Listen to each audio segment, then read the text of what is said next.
Ano ba nagagawa? Kumusta yung panalangin natin?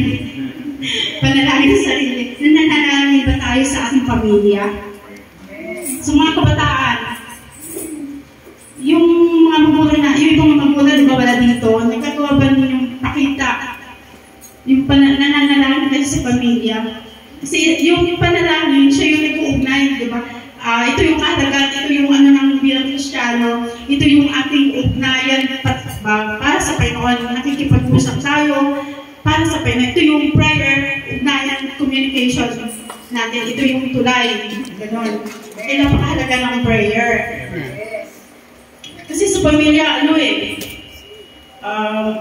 pwedeng, diba pag walang panalangin, kakawatak-watak, magulo, walang seryo, hindi tulad nung noon, kahit iba yung pananampalataya na kinagisan natin, pag nagigay ito oras, nananangin, noon, buo yung pamilya buo ngayon marami na nawawasak sa tahanan, parang gano'n, kakulo yung mga anak, napapariwara, gano'n.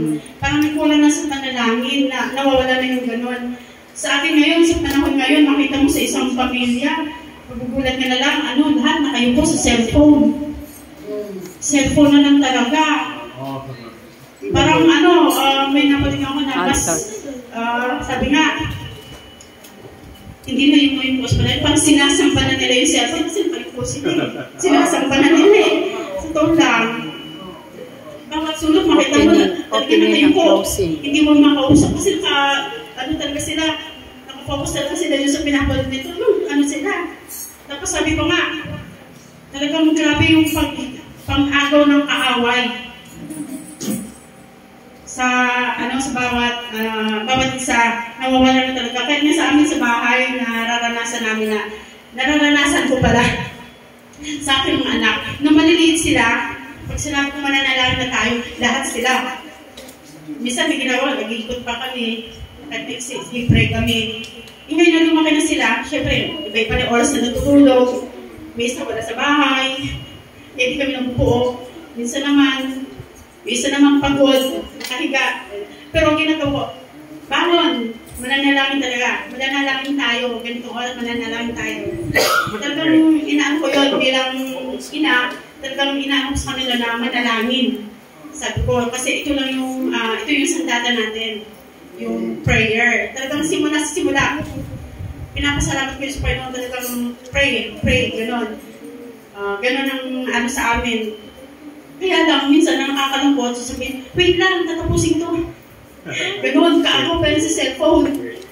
Pagdating talaga sa prayer, talagang inaagaw talaga ng Dati napapasundin ko, sabi ko, pag nanalangin tayo, wala ng cellphone, tutulong tayo sa diretso. Hindi, babalikan pa rin nila yung cellphone.